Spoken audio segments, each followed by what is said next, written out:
Welcome to VST news. నేను మహాలక్ష్మి. ఈరోజు మనం వైజాగ్లోని జగదాంబ సెంటర్లో ఉన్నాం. వైజాగ్ అంటే రెండు పేర్లు గుర్తొస్తాయండి టక్కుమని. ఒకటి బీచ్ రోడ్డు, రెండోది విశాఖపట్నానికి తలమానికంగా నిలిచిన జగదాంబ సెంటర్. ఈ జగదాంబ సెంటర్ నిత్యం రద్దీగా ఉండే ప్రదేశం. అయితే ఈ ప్రదేశాన్ని అతి సుందరంగా తీర్చిదిద్దేందుకు ఇక్కడ గంట స్తంభం అంటే క్లాక్ టవర్ని నెలకొల్పారండి. ఇక్కడ మనం చూసుకోవచ్చు. అట్లాగే ఈ గంట స్తంభం అనేది విజయనగరంలో ఫస్ట్ పాత గంట స్తంభం అని పెట్టారు. ఆ గంట స్తంభాన్ని ఇక్కడ ఏకంగా విశాఖకి జగదాంబ సెంటర్లో నెలకొల్పడం ఇక్కడ నగరవాసులకు కూడా ఎంతో ఆనందాన్ని ఇస్తుందని చెప్పవచ్చు. ఎందుకంటే ఈ క్లాక్ టవర్ వల్ల ఈ జగదాంబ సెంటర్కే ఒక అందాన్ని తీసుకొచ్చింది. అట్లాగే పార్టీలకి అతీతంగా ఈ విశాఖ నగరాన్ని అభివృద్ధి అయితే చేయడంలో ముందున్నట్టుగా మనకు తెలుస్తుంది. ఇక్కడ చూసుకున్నట్టయితే మనకి కొంచెం దూరంలో హెల్త్ హబ్గా నిలిచిన కేజీహెచ్ కూడా ఉంటుంది. గవర్నమెంట్ హాస్పిటల్ ఇది చాలా అతిపెద్ద పురాతన పెద్ద హాస్పిటల్ అని అందరికీ తెలిసిన విషయమే. ఇక్కడికి పేదవారితో సహా ఇక్కడ ఎక్కువగా వస్తూ ఉంటారన్నది కూడా మనం తెలుసుకున్న విషయమే. అయితే ఇక్కడ మనం చూసుకోవచ్చు ఇప్పుడు కూడా మనకి ట్రాఫిక్ ఎంతో ఉందండి. ఇక్కడ మనకి గ్యాప్ లేకుండా ట్రాఫిక్ ఉంటూనే ఉంటుంది. ఇక క్లాక్ టవర్ అందాలు చూసేసేయండి.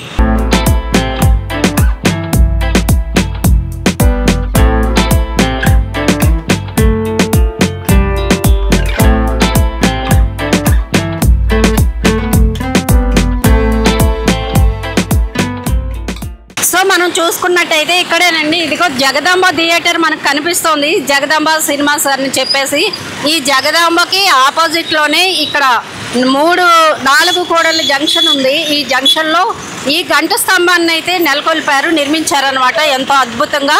అయితే పాత విజయనగరంలో ఉన్న గంట స్తంభానికి దీనికి పోలిక లేదండి. ఎందుకంటే అది ఎంతో చారిత్రాత్మకంగా నిలిచిపోయింది కాబట్టి ఇకపై ఇది కూడా రానున్న తరాలకి ఒక సింబల్గా ఇది నిలుస్తుందనడంలో ఎటువంటి సందేహం లేదు.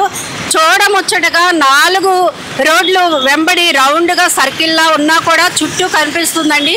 చాలా అద్భుతంగా కట్టారు. మరి దీనిపై ఇక్కడ విశాఖ నగర వాసులు ఏమంటారో వారిని అడిగి తెలుసుకుందాం. ఎక్కడి నుంచి వచ్చారు? కోడపాడు నుంచి వచ్చామండి. మాది కోడపాడు అంటే అనకాపల్లి జిల్లా. ఇక్కడ మేము వచ్చాము. ఇక్కడ మా పాప ఉంటుంది. ఇక్కడ పాప చూడడానికి వచ్చాను. ఈ టవర్ ఇప్పుడే చూసాను. మంచి కట్టడం కూడా మంచిగా ఉంది.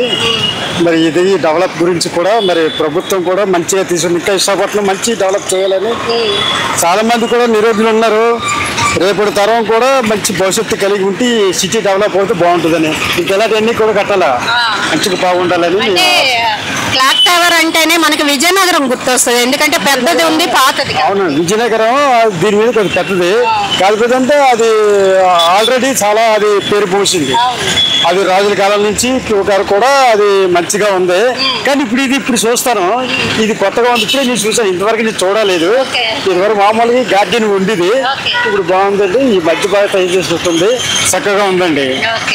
సార్ మీరు చూపిస్తారని నాకు తెలిసి చూడలేదు. మనతో పాటు స్టూడెంట్ ఉంది. అయితే తను అడిగి తెలుసుకుందాం. పేరు స్పందన. ఎక్కడి నుంచి అంటే చదవడం ఇక్కడే లోకల్లోనే? అంటే ఇక్కడ గంట స్తంభం కట్టారు కదా, ఎలా అనిపిస్తుంది? బాగుంది, చాలా బాగుంది. ఇంకా అంటే విజయనగరంలో ఉంది, వైజాగ్లో కూడా ఉంటే బాగుంది అనుకున్నా. వైజాగ్లో కూడా వచ్చింది. చూడడానికి చాలా బాగుంది. మనతో పాటు విశాఖ నగర వాసులు ఇక్కడ లోకల్లో ఉండేవారు. వాళ్ళు కూడా ఆటో నడుపుకునేవారు. వాళ్ళకే తెలుస్తాయి ఇవన్నీ. వారిని అడిగి తెలుసుకుందాం. అన్న చెప్పండి, మీరు ఇక్కడ ఇది కట్టారు కదా, ఎలా అనిపిస్తుంది? బాగుంది మేడం, చాలా అందంగా ఉంది. బాగుంది, బాగా డెవలప్మెంట్ బాగా చేశారు. బాగుంది. ఒక పక్కన సినిమా థియేటర్ ఉంది. ఇక్కడ మధ్యలో ఈ జంక్షన్ అంతా ఎప్పుడు రద్దీగా ఉంటుంది, బిజీగా. అంటే ఎలా అనిపించింది మీకు ఈ నిర్మాణం చేపట్టడం? కొత్తగా ఉంది మేడం, బాగుంది. కొత్తగా ఉంది, బాగుంది కూడా, చాలా బాగుంది. చాలా మంది బాగుందని చెప్తున్నారు. అంటే బాగా డెవలప్ చేశారు, బాగుంది జంక్షన్ కూడా అని చెప్తున్నారు అన్నమాట. చాలా బాగుంది, చాలా బాగుంది. అంతే మేడం. ఇలాగా సిటీ మొత్తం ప్రతి దగ్గర డెవలప్ చేయాలని కోరుకుంటున్నాం. అంటే ఇది పెట్టడం వల్ల చూడడానికి వచ్చే పర్యాటకులు ఎక్కువైతే మీకు కూడా కొంచెం గిరాకీలు ఉంటాయి కదా? చూడడానికి బాగుంది మేడం. ఇంకొకటి ఇలాగే సిటీ మొత్తం ఎక్కడ పెడితే అక్కడ టూరిజం పార్క్ లా చేస్తే బాగుంటుంది అనిపిస్తుంది. ఎవరు వచ్చినా చాలా మంది చూస్తున్నారు, కంపల్సరీ సెల్ఫీలు కూడా తీసుకుంటున్నారు, ఇక్కడ వీడియోస్ కూడా తీసుకుంటున్నారు అన్నమాట. బాగుంది, ఇదైతే అందరికి నచ్చింది అనమాట. సో ఇక్కడ మనం ఒక షాప్ దగ్గర ఉన్నాము. వారు ఏమంటారు ఈ క్లాక్ టవర్ నిర్మాణంపై వారిని అడిగి తెలుసుకుందాం. సార్ మీ పేరు? మా పేరు రామారావు అండి. ఇక్కడ క్లాక్ టవర్ నిర్మించారు కదా, ఎలా ఫీల్ అవుతున్నారు? చాలా బాగుంది మేడం. జగదాంబకి చాలా రోజులకి మంచి లుక్ వచ్చింది. ఆల్ ఓవర్ ఇండియా నుంచి వస్తుంటారు బాగా చాలా మంది కస్టమర్స్, తర్వాత టూరిస్టులు, వాళ్ళందరూ కూడా ఇక్కడికి వచ్చి బాగా ఎంజాయ్ చేస్తున్నారు, ఫోటోలు దిగుతున్నారు. చాలా ఎక్కువ ఇన్స్టాగ్రామ్ లో కూడా ఈ ఫొటోస్ వైరల్ అవుతున్నాయి.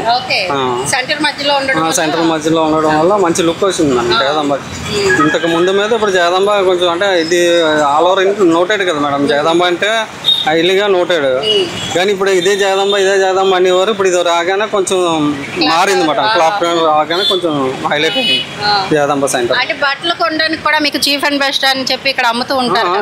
ఈ లైన్ అంతా కూడా మాది అంతా కూడా అంటే డాబా గార్డెన్, ద్వారకా నగర్ ఏరియా మీద జగదాంబ కొంచెం లో రేంజ్ మార్కెట్ ఉంటుంది మేడం. మాకు అంతా cloth market.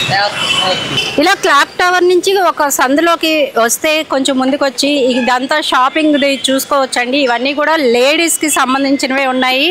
Tops, frocks, leggings, చున్నీలు, ఇట్లా ఒకటేంటి అన్ని రకాలు నైటీస్ అన్నీ కూడా మనకి అందుబాటులో ఉన్నాయి. అవి కూడా మనకి రీజనబుల్ రేట్లో ఉన్నాయి. 150 నుంచి స్టార్ట్ అవుతూ అట్లాగే 500, 700 అట్లా వేరే వేరే మెటీరియల్ని బట్టి రేట్లు వీళ్ళు ఫిక్స్ చేయడం జరిగింది.